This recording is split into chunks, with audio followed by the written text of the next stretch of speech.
আসসালামু আলাইকুম। সম্মানিত শ্রোতাবৃন্দ, আমাদের বই পড়ি চ্যানেলে আপনাদেরকে স্বাগতম। আমাদের আজকের পর্বে থাকছে অরক্ষিত স্বাধীনতায় পরাধীনতা বইয়ের অন্য একটি অধ্যায়, মুক্তিযুদ্ধকালীন প্রকৃত অবস্থা। আজকের এই ষষ্ঠ পর্বে আমরা আপনাদেরকে এই অংশটুকু পাঠ করে শোনানোর চেষ্টা করছি।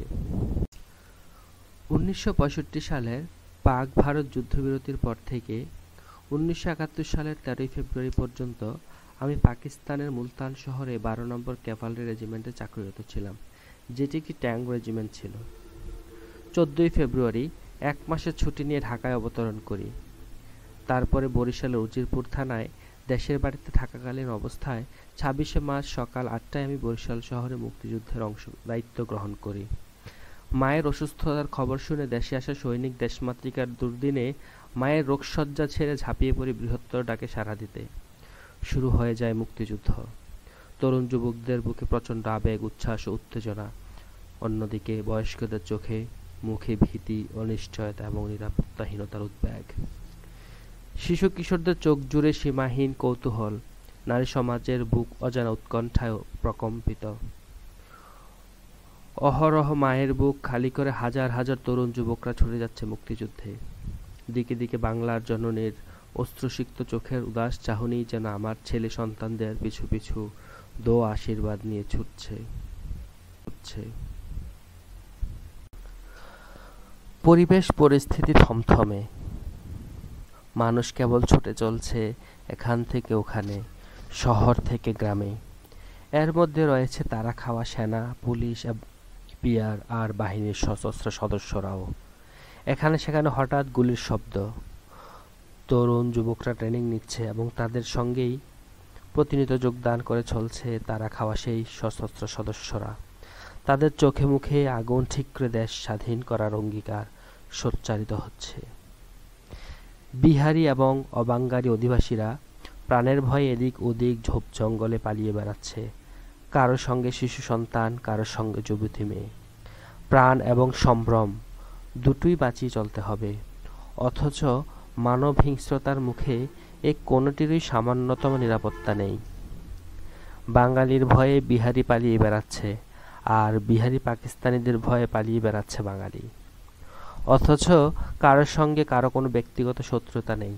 তবে ৭১-এর ২৫শে মার্চের পরে শত্রুতার যেন কোথাও কোনো শেষ নেই। স্বাধীনতার নামে স্বার্থবাদী মহলের ক্ষমতা দখলের উন্মত্ততা ঘর সংসার করা সাধারণ শান্তিপ্রিয় মানুষদের মধ্যে আকস্মিকভাবেই জন্ম দিয়েছে ভয়াবহ হিংস্রতা এবং প্রতিশোধ গ্রহণের বর্বর নেশা।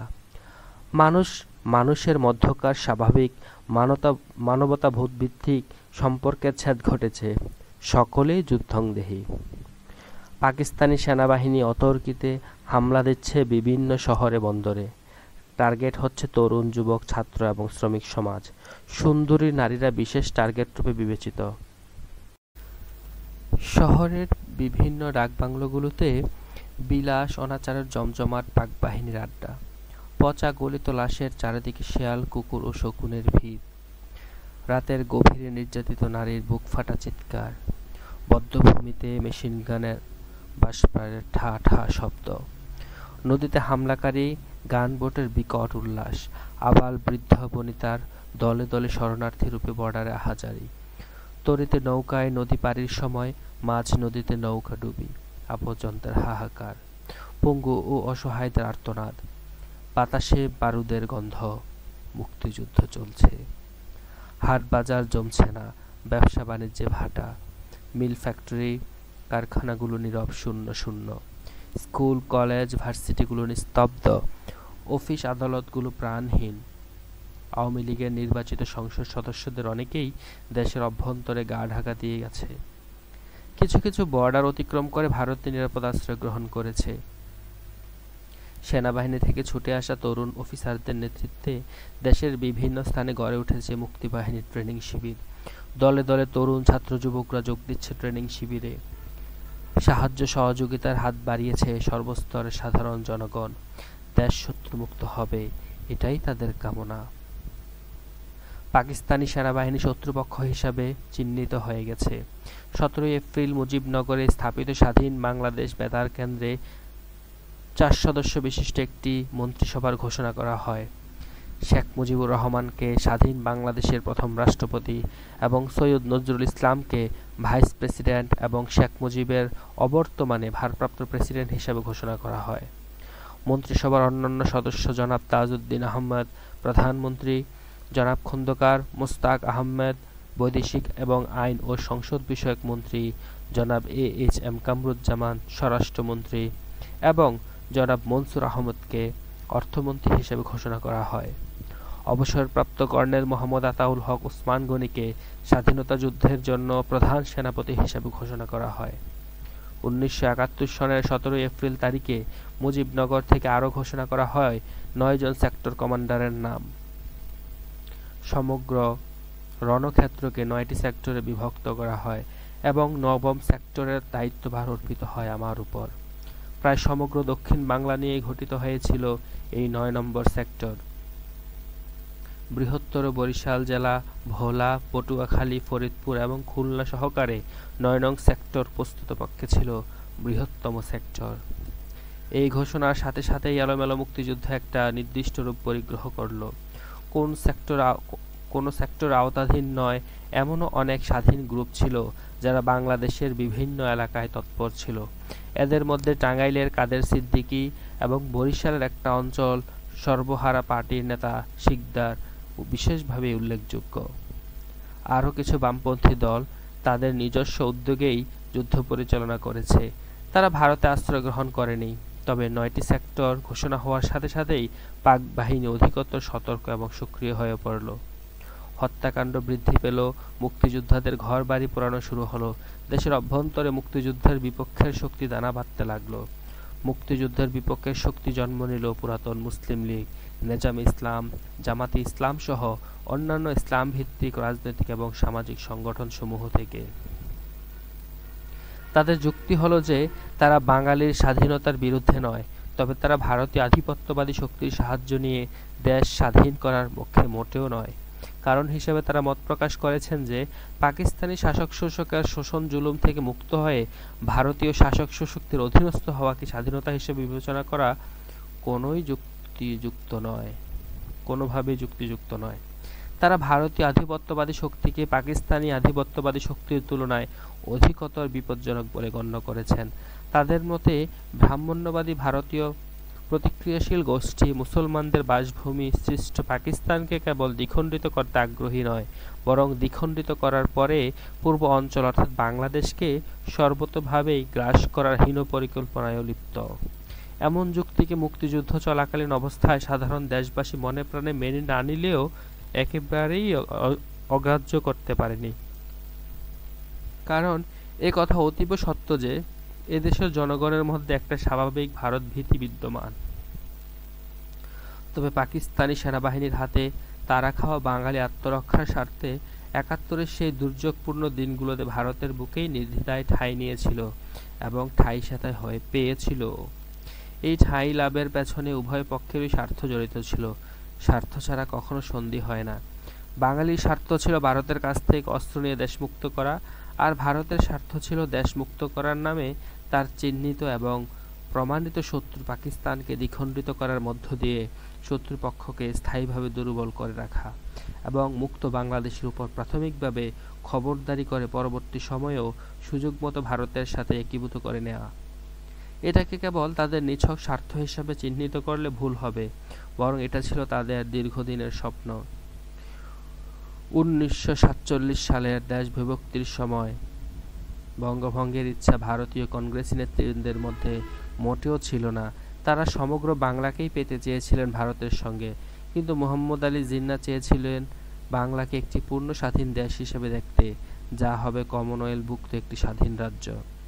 শেরেবাংলা একে ফজলুল হক, জনাব হোসেন শহীদ সোহরাওয়ার্দী সাহেবরাও ছিলেন ওই ধরনেরই স্বাধীন বাংলার রাজ্যের পক্ষে, কিন্তু বাদ সাধলেন কিছু কংগ্রেসি নেতৃবৃন্দ, বিশেষ করে শ্রী প্যাটেলবাবু, এবং দেশ বিভক্তির একান্ত শেষ মুহূর্তে অজানা কারণে অবশেষে পূর্ব বাংলা পশ্চিম বাংলা থেকে বিভক্ত হয়ে নতুন রাষ্ট্র পাকিস্তানের সঙ্গে সামিল হয়ে পূর্ব পাকিস্তান হিসেবে আত্মপ্রকাশ করে। এরকম একটি নাটকীয় ঘটনার মধ্য দিয়েই বাঙালি জাতি ঐতিহাসিকভাবে দ্বিখণ্ডিত হয়ে পড়ে মুসলিম প্রধান পূর্ব বাংলা এবং হিন্দু প্রধান পশ্চিম বাংলা হিসাবে। বাঙালি মুসলমান এবং বাঙালি হিন্দুর মধ্যে ধর্মের তারতম্য থাকলেও অনেক ক্ষেত্রে একে অপরের অনেক কাছাকাছি ছিল, যদিও বা উভয়েরই সাংস্কৃতিক ধ্যান ধারণার উৎসস্থল ছিল ভিন্ন। 1947 সনের দেশ বিভক্তির মধ্য দিয়ে যে ঐতিহাসিক ছেদ ঘটানো হলো, তার সাময়িক অবসান ঘটল 71-এর মুক্তিযুদ্ধের মধ্য দিয়ে। তার বড় প্রমাণ লক্ষ লক্ষ শরণার্থীকে পশ্চিম বাংলায় অনায়াসে নিরাপদ আশ্রয় প্রদান। পশ্চিম বাংলার বাঙালি জনগণের প্রাণঢালা আন্তরিকতা, আতিথেয়তা এবং ভালোবাসা স্নেহাশীলা মায়ের কোলকেই কেবল স্মরণ করিয়ে দিয়েছে। পশ্চিম বাংলার আনাচে কানাচে তাই গড়ে উঠতে পেরেছে শত শত ট্রেনিং শিবির, অসংখ্য শরণার্থী শিবির। রাস্তাঘাটে, হাটে বাজারে, বাগানে বাগানে, বাড়ির বারান্দায় পর্যন্ত ভিড় জমেছে শরণার্থীদের। মুক্তিযোদ্ধা এবং শরণার্থীদের সকল ধরনের অত্যাচার নীরবে এবং হাসিমুখে সয়েছে পশ্চিম বাংলার বাঙালি জনগণ। মানবতার এই অপূর্ব নিদর্শন ছিল তুলনাহীন। পশ্চিম বাংলার বাঙালিদের এই মমতা ভরা সাহায্য সহযোগিতার অবর্তমানে মুক্তিযোদ্ধা এবং লাখো লাখো শরণার্থীরা আদৌ ভারতে আশ্রয় গ্রহণ করে টিকে থাকতে পারত কিনা আমার সন্দেহ। বাংলাদেশের স্বাধীন সরকারের প্রথম অফিস ছিল এই পশ্চিম বাংলার এই কলকাতা নগরের ৮ নম্বর থিয়েটার রোডে এবং এখানেই প্রতিষ্ঠিত হয়েছিল মুক্তিযুদ্ধের হেডকোয়ার্টার। পশ্চিম বাংলার বর্ডারে প্রতিষ্ঠা করা হয়েছিল মুক্তিযুদ্ধের ট্রেনিং শিবির। আর্থিক, নৈতিক, সামাজিক, মানসিক এবং সাংস্কৃতিক দিক দিয়ে প্রতিনিয়ত সাহায্য সহযোগিতার মধ্য দিয়ে পশ্চিম বাংলা রাজ্য সরকার এবং জনগণ বাঙালির মুক্তিযুদ্ধকে বিশেষভাবেই করেছে অনুপ্রাণিত। স্বাধীন বাংলা সরকার ঘোষণা করার সাথে সাথেই তো আর সরকার প্রতিষ্ঠা লাভ করা যায়নি। প্রকৃতপক্ষে 1971 সনের জুন মাসের পূর্ব পর্যন্ত স্বাধীন বাংলা সরকারের কোনো নির্দিষ্ট অফিস পর্যন্ত ছিল না। জুন মাসের দ্বিতীয় সপ্তাহের দিকে ৮ নম্বর থিয়েটার রোডে অবস্থিত ভারতীয় বিএসএফ-এর অফিস খালি করে জনাব তাজউদ্দিন গঠিত মন্ত্রিসভাকে আনুষ্ঠানিকভাবে বসার সুযোগ করে দেয়া হয়।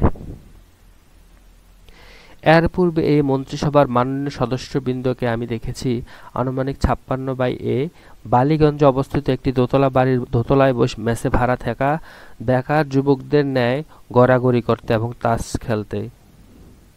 এইসব কথা বলতে গেলে আর একটু পেছনে যেতে হয়।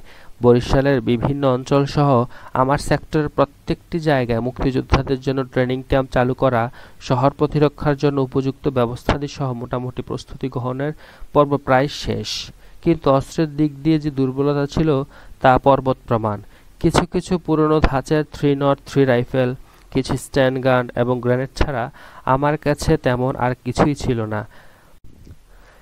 কেবল মনোবল এবং মানসিক প্রস্তুতিই যুদ্ধের জন্য যথেষ্ট নয়, সাথে সাথে আধুনিক অস্ত্র ও যুদ্ধ জয়ের জন্য অত্যাবশ্যকীয়। অস্ত্র সংকট আমাকে সবসময় ভাবিয়ে তুলত। তাই সমগ্র ৯ নং সেক্টরকে কয়েকটি সাবসেক্টরে বিভক্ত করে ট্রেনিংয়ের ব্যবস্থা চালু রেখে আমি ২১শে এপ্রিল কয়েকটি মোটর লঞ্চ সহকারে সুন্দরবনের পথ ধরে ভারতের উদ্দেশ্যে রওনা করি। প্রধান লক্ষ্যই ছিল ভারতের কাছ থেকে অস্ত্র সংগ্রহ করা। বরিশাল সদর থেকে নির্বাচিত জনপ্রিয় সংসদ সদস্য প্রাদেশিক জনাব নুরুল ইসলাম মঞ্জুর ইতিপূর্বেই পশ্চিমবঙ্গ ঘুরে বরিশাল ফেরত এসে আমাকে জানালেন যে লেফটেন্যান্ট জেনারেল অরোরা ভারতের পূর্ব অঞ্চলীয় সর্বাধিনায়ক এবং তিনি মুক্তিযুদ্ধে অংশগ্রহণকারী বাঙালির সামরিক অফিসারের কাছে অস্ত্র সাহায্য প্রদান করতে প্রস্তুত আছেন। এই তথ্য লাভের একদিন পরই আমি কিছু মুক্তিযোদ্ধা সহকারে ভারত অভিমুখে রওনা হয়ে প্রথম পৌঁছি পশ্চিমবাংলার বারাসাত জেলার হাসনাবাদ বর্ডার টাউনে। ওই অঞ্চলের বিএসএফ-এর কমান্ডার লেফটেন্যান্ট কমান্ডার শ্রী মুখার্জির সঙ্গে হয় প্রথম আলোচনা। কমান্ডার মুখার্জি অত্যন্ত সুহৃদ বাঙালি অফিসার। তিনি সর্বান্তকরণে আমাকে সহযোগিতার হাত বাড়িয়ে সরাসরি লেফটেন্যান্ট জেনারেল জগজিৎ সিং অরোরার কাছে নিয়ে গেলেন। কলকাতার ফোর্ট উইলিয়ামে তার হেডকোয়ার্টার। তিনি আমাকে প্রথম সাক্ষাতেই সম্পূর্ণভাবে বিশ্বাস করতে পারলেন না। সাক্ষী প্রমাণ দাবি করলেন আমার। তখনই আমাকে সদ্য ঘোষিত স্বাধীন বাংলা সরকারের প্রধানমন্ত্রী জনাব তাজউদ্দিন এবং সর্বাধিনায়ক কর্নেল ওসমানী সাহেবের নাম নিতে হয়েছে। উত্তরে জেনারেল অরোরা সাহেব আমাদের নেতৃবৃন্দ সম্পর্কে যা বাজে মন্তব্য করলেন তা কেবল ইয়াঙ্কিদের মুখেই সদা উচ্চারিত হয়ে থাকে।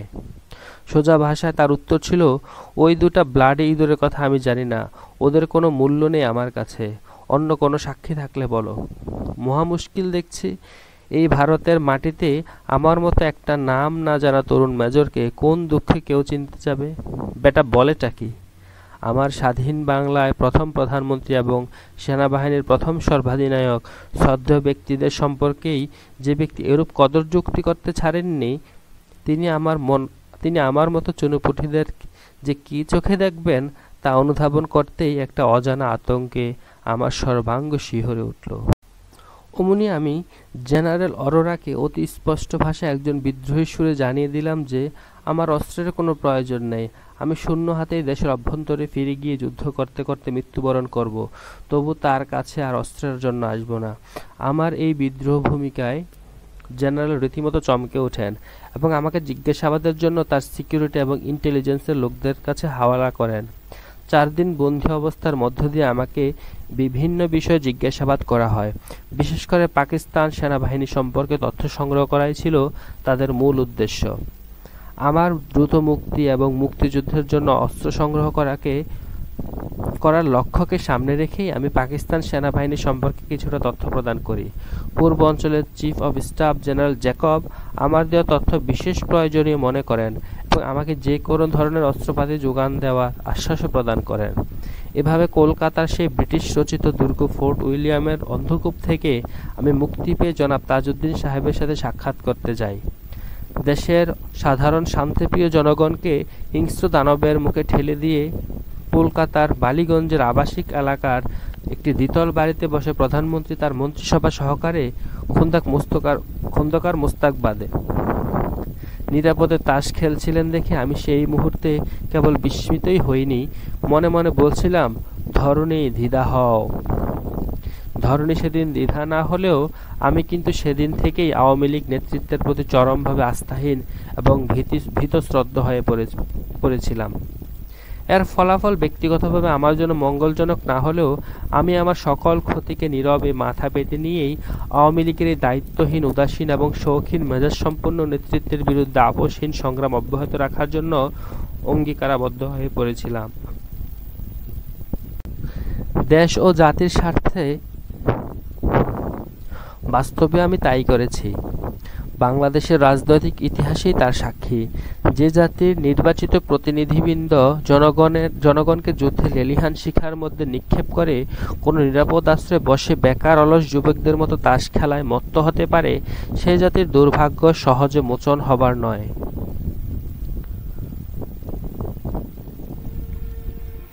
মুক্তিযুদ্ধের ইতিহাসে আওয়ামী লীগ নেতৃত্বের আচরণে এ ধরনের ভুরি ভুরি নমুনা রয়েছে। মুক্তিযুদ্ধকালীন অবস্থায় তাদের আরাম আয়েশি জীবনধারা কলকাতাবাসীদেরকে করেছে হতবাক। ব্যক্তিজীবন পদ্ধতিতে সীমাহীন ভোগ লালসার কারণে আশ্রয়দানকারী ভারত কর্তৃপক্ষ আওয়ামী লীগ নেতৃত্বের দুর্বলতাসমূহ অতি সহজেই নির্ণীত করে নিয়েছে এবং তাদের ভোগবিলাসে কোনোরূপ বাধা প্রদান করা থেকে বিরত থেকে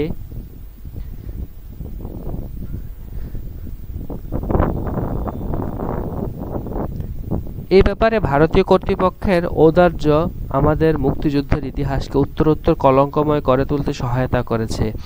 অপরদিকে কলকাতায় ৮ নম্বর থিয়েটার রোডে স্বাধীন বাংলাদেশের অফিস থাকলেও ক্ষমতার সকল উৎসই ছিল ভারতীয় কর্তৃপক্ষ।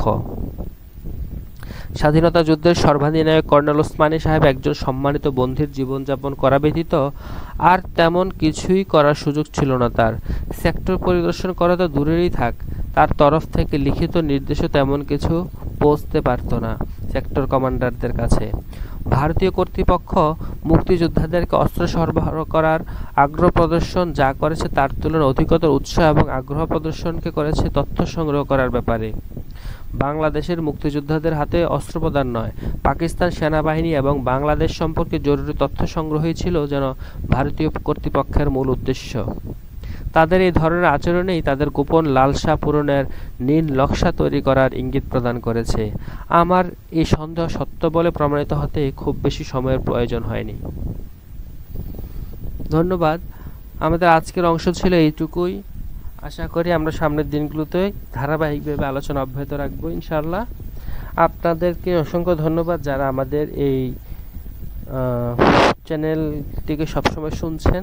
যদিও আমরা নতুন, তারপর আপনাদের এই সহযোগিতা অব্যাহত থাকলে আমরা অনেক বেশি প্রাণিত হব।